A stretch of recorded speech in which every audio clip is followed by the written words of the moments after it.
Assalamualaikum. Kami dari kumpulan 5 akan membentangkan topik nilai kebersamaan dalam Islam. Saya, Farah Izzati, akan menerangkan pengenalan tentang nilai kebersamaan dan kesimpulan. Kawan-kawan saya, Miza, akan membentangkan kebersamaan dalam ibadah. Airin akan menerangkan kebersamaan dalam memerangi rasuah. Manakala Zulaika akan menerangkan kebersamaan antara Muslim dan non-Muslim. Dan akhir sekali Fatihah akan menerangkan usaha memupuk nilai kebersamaan. Apa itu nilai kebersamaan? Nilai membawa maksud mutu, kualiti dan darjah, manakala kebersamaan membawa maksud keadaan atau hal bersama-sama dengan anggota masyarakat. Nilai kebersamaan juga disebutkan di dalam hadis, iaitu hadis riwayat Al-Bukhari dan Muslim. Daripada hadis tersebut, Rasulullah SAW bersabda, perumpamaan seseorang Muslim sesama Muslim yang saling mencintai, mengasihi dan menyayangi perumpamaan satu badan. Apabila satu anggota badan terasa sakit, maka seluruh anggota badan akan terasa panas dan akan terjaga. Islam sangat menitik berat tentang nilai kebersamaan. Hal ini kerana nilai kebersamaan bukan sahaja tertumpu kepada masyarakat Islam sahaja, malah ia juga tertumpu kepada kebersamaan dalam ibadah, kebersamaan dalam memerangi rasuah dan kebersamaan antara Muslim dan non-Muslim. Itu sahaja daripada saya. Sekarang Miza akan menerangkan isu yang seterusnya.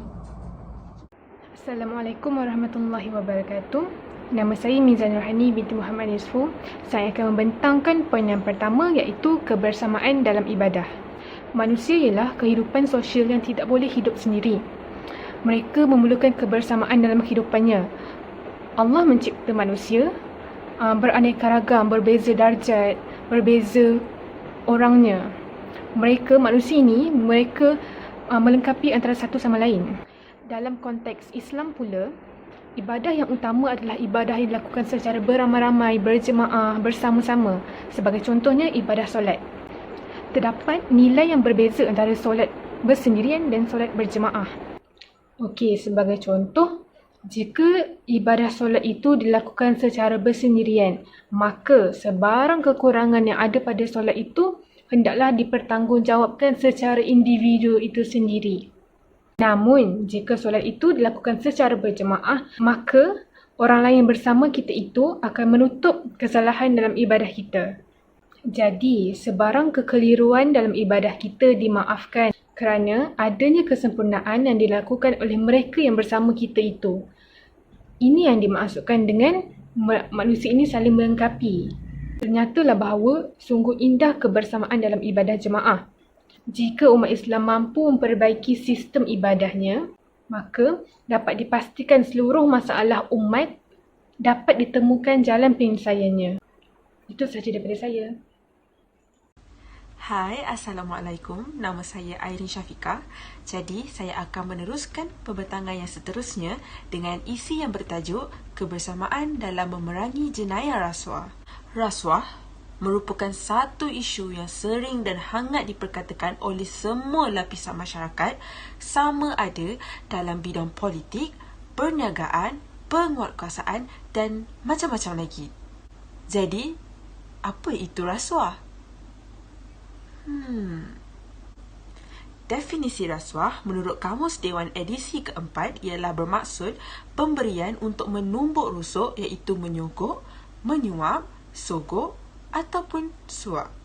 Menurut perspektif Islam pula, rasuah adalah satu amalan yang sangat keji dan dilaknat oleh Allah Subhanahu Wa Taala. Dan ketahuilah, sesungguhnya rasuah itu adalah haram hukumnya.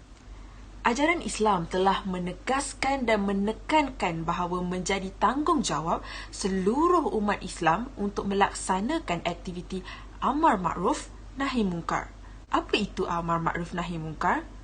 Amar makruf nahi mungkar bermaksud amar makruf menyuruh melakukan kebaikan dan nahi mungkar bermaksud mencegah melakukan kejahatan. Kesimpulannya, Allah SWT menyuruh umat Islam melakukan kebaikan dan meninggalkan perkara yang tidak elok. Dalam konteks ini, umat Islam mempunyai peranan yang sangat penting untuk menyeru dan mengajak umat manusia agar beriman dan mentaati segala perintah Allah Subhanahu Wa Taala. Ini bermaksud umat Islam perlulah bersama-sama dan bersatu padu untuk mencegah perkara yang mungkar. Jenayah rasuah merupakan satu jenayah yang membimbangkan dan menggusarkan hati semua pihak.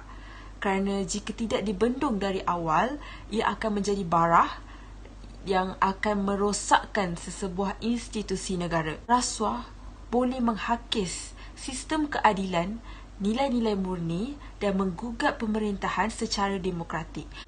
Contohnya, seperti apa yang kita dapat lihat pada hari ini, iaitu terlalu banyak kes-kes berkenaan rasuah yang boleh menjatuhkan dan mencalarkan imej sesebuah syarikat atau organisasi dan juga individu itu sendiri. Sekiranya kita tidak bersama-sama membendung jenayah rasuah, ia akan boleh melahirkan anggota masyarakat yang berperangai buruk dan hina yang sanggup menggadai maruah diri, agama demi untuk mengejar wang ringgit, harta, pangkat, jawatan dan sebagainya. Pada pendapat saya, jenayah rasuah tidak akan berlaku ataupun kurang berlakunya jenayah rasuah apabila seseorang itu sendiri atau individu itu berpegang teguh kepada ajaran masing-masing, kerana tiada ajaran agama yang membolehkan kita mengambil rasuah. Saya juga pasti masyarakat memainkan peranan yang amat penting dalam hal ini kerana mereka boleh menasihatkan individu itu ataupun kawan mereka bahawasanya jenayah rasuah adalah sangat bahaya jika kita terlibat di dalamnya. Persoalannya, mengapakah jenayah rasuah tetap berlaku pada ketika ini walaupun mereka tahu akan akibatnya? Sudah pasti, sifat tamak dan tidak bersyukur merupakan faktor utama berlakunya jenayah rasuah. Sifat tamak, tidak bersyukur dan tidak pernah merasa cukup dalam hidup menyebabkan seseorang individu itu terdedah kepada melakukan jenayah rasuah. Apabila keinginan melebihi kemampuan mereka serta peluang yang terbuka dengan sangat luas di hadapan mereka, menyebabkan seseorang individu itu akan terlibat dan terjerumus melakukan jenayah rasuah. Justru itu, dengan adanya agensi yang dipertanggungjawabkan oleh pihak kerajaan untuk mengendalikan kes-kes jenayah seperti Suruhanjaya Pencegahan Rasuah Malaysia iaitu SPRM, banyak manfaat akan dapat diraih oleh masyarakat dan negara.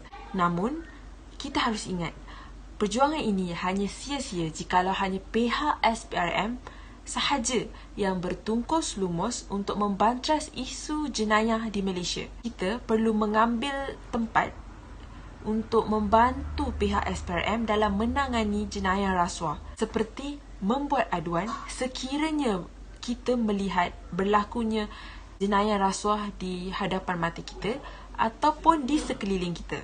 Jadi, kesedaran, sokongan dan peranan semua pihak amat diperlukan bagi menyokong segala aktiviti dan usaha untuk mencapai matlamat iaitu membantras jenayah rasuah.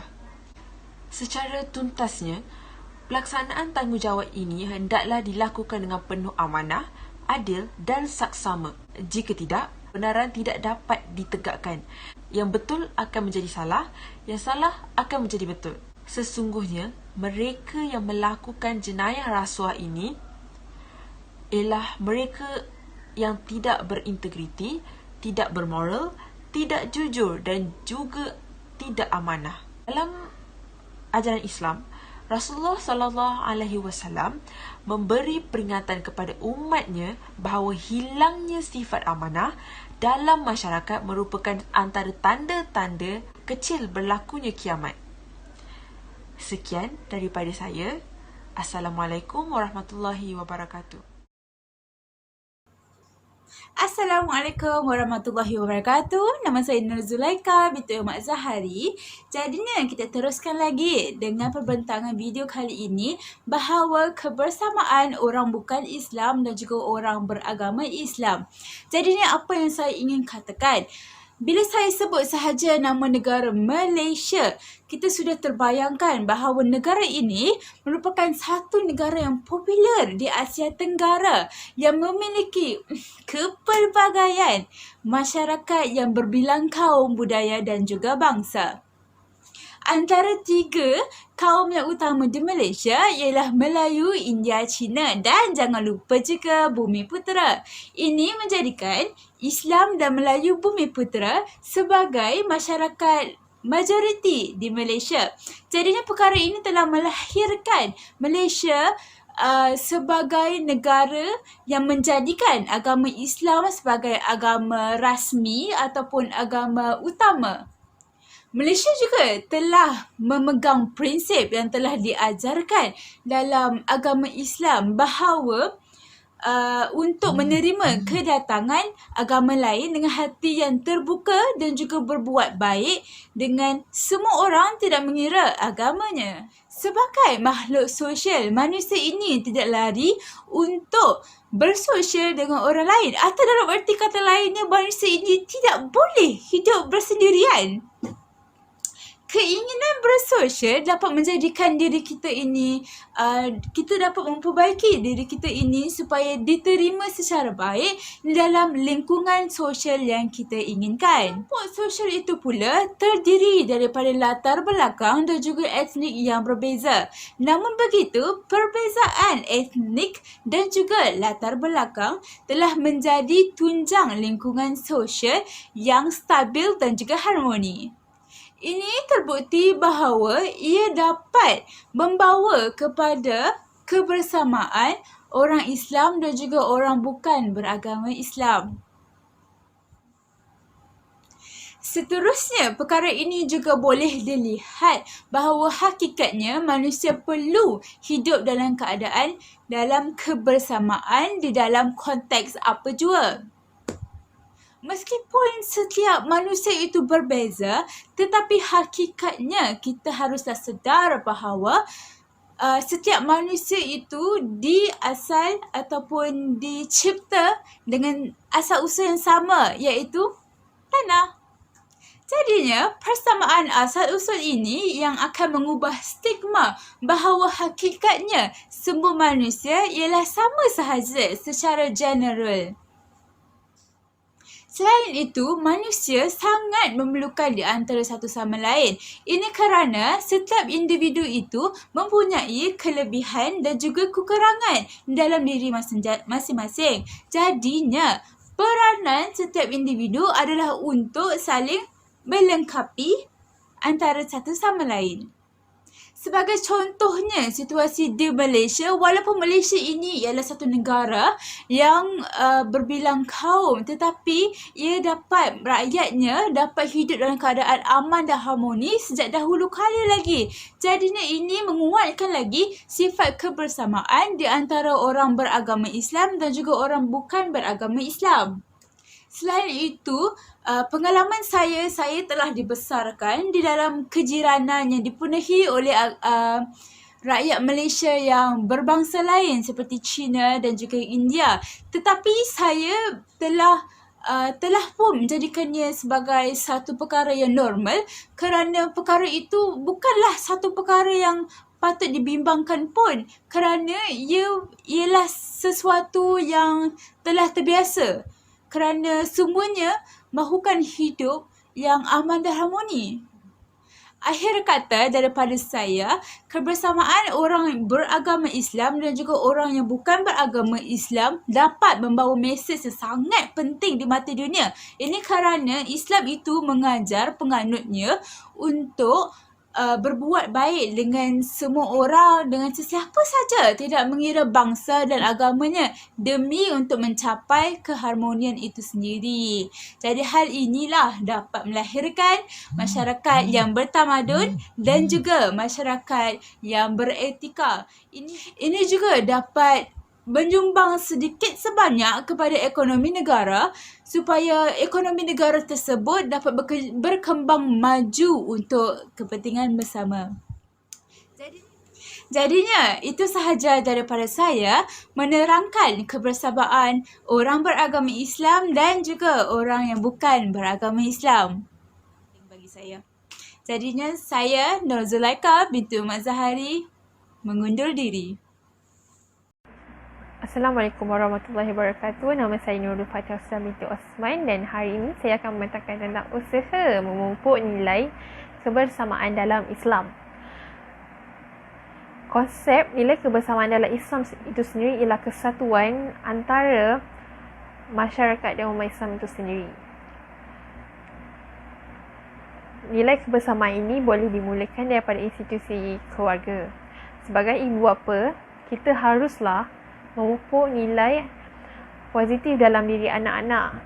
Hal ini kerana kanak-kanak sangatlah mudah mempelajari sesuatu daripada kecil dan mereka akan mengamalkannya sehingga mereka meningkat dewasa. Oleh sebab itu, ibu bapa digalakkan untuk menerapkan nilai-nilai positif seperti nilai kejujuran, menghormati antara satu sama lain, untuk menjadi seorang bangsa dan umat yang baik. Usaha seterusnya ialah kita haruslah menghormati antara satu sama lain. Menghormati satu sama lain adalah mereka yang berbilang bangsa, berbilang kaum dan agama.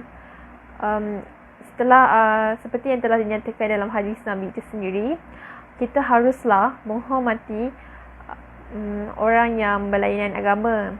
Hari ini jika kita melayan mereka atau menghormati agama mereka, kita juga akan mendapat balasan yang sama yang telah kita berikan kepada mereka. Jadi sebab itu kita haruslah menghormati agama masing-masing. Kerana agama itu tidak boleh dipaksa. Usaha yang boleh diambil ialah dengan membantu satu sama lain. Tidak kiralah daripada segi kewangan ataupun perkhidmatan yang telah kita lakukan terhadap mereka. Hal ini kerana nilai kebersamaan dalam Islam ini telah memupuk kita untuk menjadi satu kesatuan ataupun satu badan. Jika satu anggota badan kita tersakiti, maka dia akan melibatkan satu badan. Jadi sebab itu, kita haruslah menjaga satu sama lain dan daripada mengelakkan sesuatu yang tidak diingini berlaku. Sekian daripada saya. Terima kasih. Kesimpulannya, nilai kebersamaan membawa pelbagai kebaikan kepada individu dan masyarakat. Nilai kemasyarakatan semakin pupus kerana manusia semakin sibuk dengan hal duniawi. Oleh itu, pelbagai usaha dapat dipupuk untuk meningkatkan nilai kebersamaan yang berlandaskan Al-Quran dan As-Sunnah. Akhir kata, marilah kita bersama-sama berganding bahu membentuk nilai kebersamaan dalam masyarakat. Dengan itu, kemanisan beribadah lebih dirasai apabila melakukan kebaikan bersama-sama walaupun lain bangsa dan agama. Sekian sahaja daripada kami. Wabillahi taufiq wa hidayah. Wassalamualaikum warahmatullahi wabarakatuh.